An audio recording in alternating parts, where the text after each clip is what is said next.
Los Santos. A good place to live, and we try to keep it that way. You're heading out to the front lines. It's not Miami Vice or Beverly Hills cops out there. There's real crime, real cops, and real danger.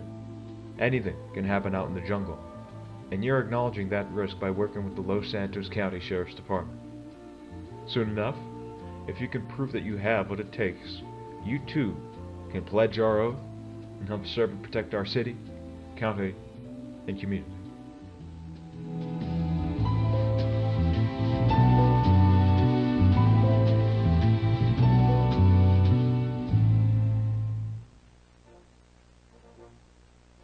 Our department is split into multiple stations, often referred to as barns.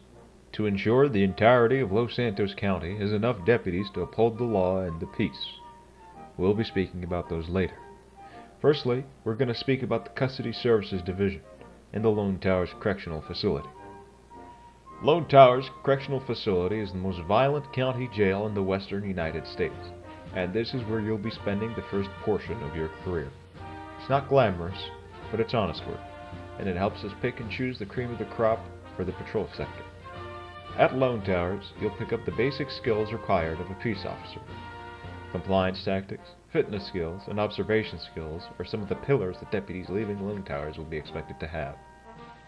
Once you finish your stunt in Lone Towers, you will be assigned to either the 28th City of Davis Station or the 26th Grand Sonora Desert Station. No matter your designation, you will be held to the utmost standard and will be trained for patrol operations from that point. Each station has their own dedicated chain of command you're expected to follow, including the Custody Services Division. As an example, a sergeant with the Sonora Station might be able to help you with an issue with the Lone Towers Correctional Facility as much as a sergeant with Custody Services could.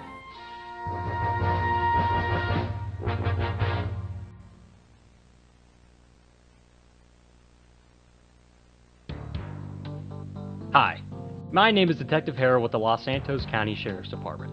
Knowing your case law is important to being an effective deputy and not getting yourself indicted. Case law refers to legal principles and rules established by courts through their decisions in individual cases. These rulings interpret statutes and constitutional provisions, and they serve as precedent for future cases with similar facts or legal issues. Courts rely on case law to ensure consistency and fairness in the application of the law, and lower courts are generally bound to follow the decisions of higher courts within the same jurisdiction. The Academy has developed the following short films to help you understand case law. Perry v. Ohio. This case allows police to briefly stop a person and conduct a limited pat-down for illegal contraband if they have reasonable suspicion the person was involved in a crime. This standard is lower than probable cause and must be based on specific facts, not a hunch. Miranda v. Arizona. This case requires police to inform suspects of their rights during custodial interrogation, including the right to remain silent and the right to an attorney, to protect against self-incrimination. Pennsylvania v. Mims. This U.S. Supreme Court case ruled that during a lawful traffic stop, police officers may order the driver to exit the vehicle without violating the Fourth Amendment. Tennessee v. Garner. The court ruled that police cannot use deadly force against a fleeing suspect unless they have probable cause to believe the suspect poses a serious threat of death or serious harm to the officer or the greater public.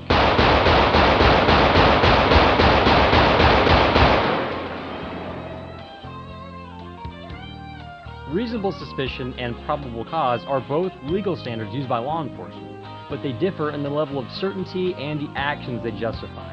Reasonable suspicion is a lower standard, requiring specific, articulable facts that suggest criminal activity may be occurring. It allows officers to briefly stop and detain a person, and in some cases perform a limited pat-down for weapons. It cannot be based on a mere hunch.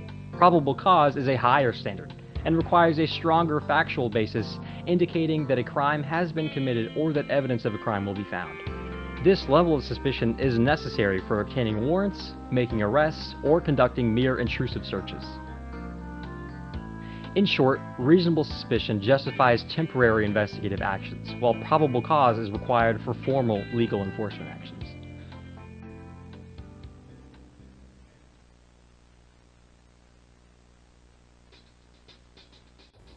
David 405, I got a small congregation of males outside the Toledo Bay Station. I'm going to go ahead and head outside and attempt to make contact here.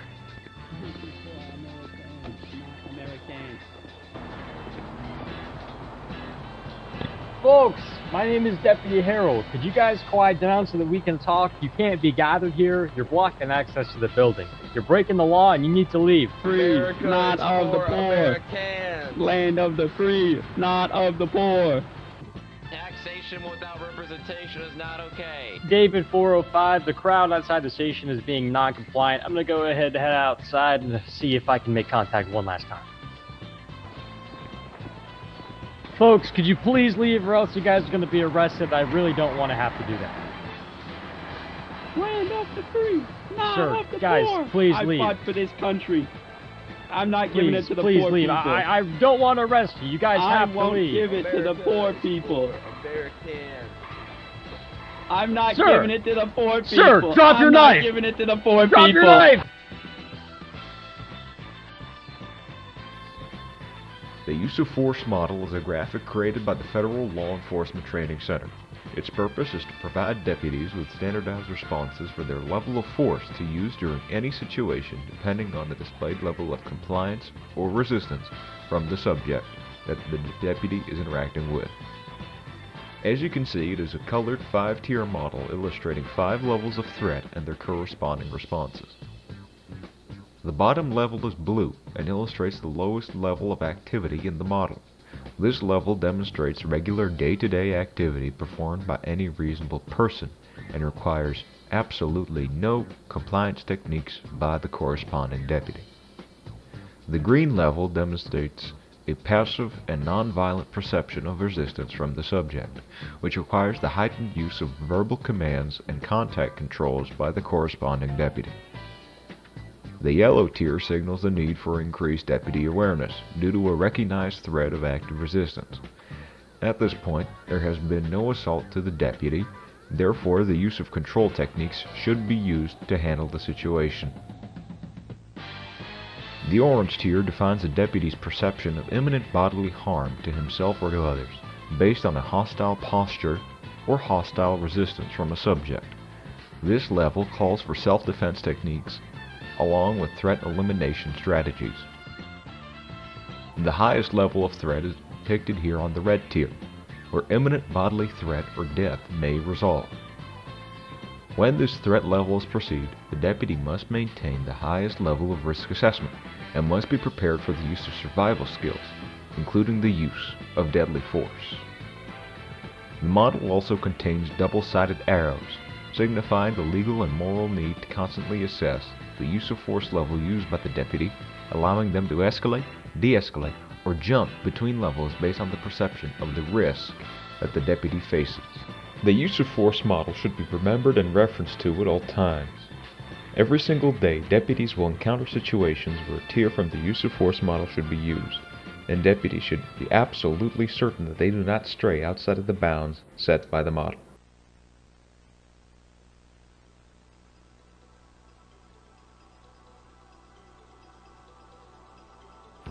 Hello, my name is Derek Baker with the Los Santos County Sheriff's Department, Traffic Services Detail.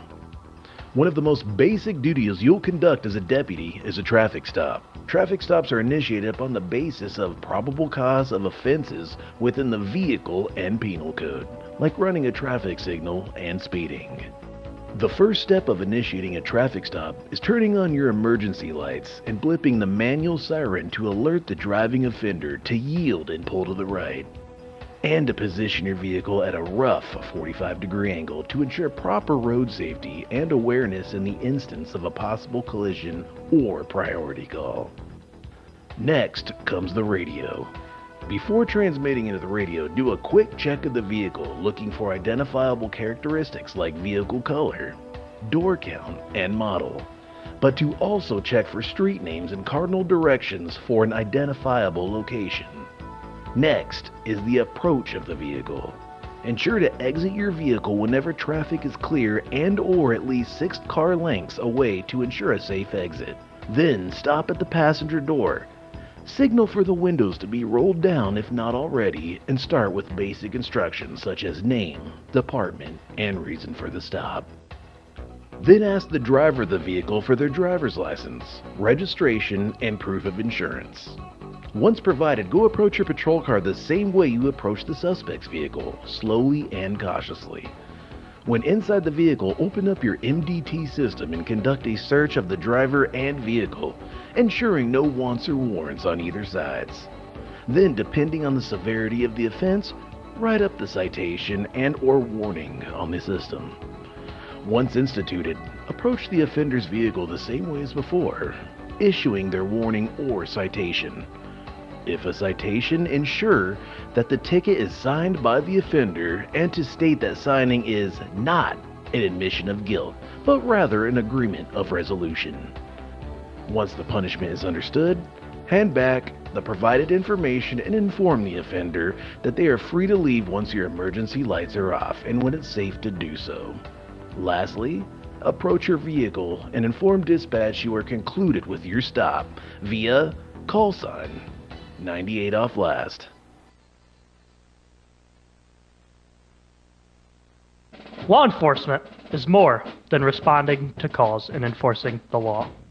Every contact, every decision, and every action we take reflects not only on ourselves, but on the Los Santos County Sheriff's Department as a whole. Throughout this training film, you've seen examples of use of force, field scenarios, and investigative procedures. These situations are unpredictable, and no two encounters are ever the same. However, professionalism, sound judgment, and adherence to department policy must remain constant. Remember, the safety of our deputies comes first. Maintain awareness, communicate clearly, and rely on your training. Proper tactics and decision-making can be the difference between escalation and resolution. Our responsibility extends beyond enforcement. We serve the community with integrity, respect, and accountability. The badge we wear represents public trust, and it's our duty to uphold that trust every day. Stay alert, stay professional, and above all, go home safe at the end of your shift. Thank you.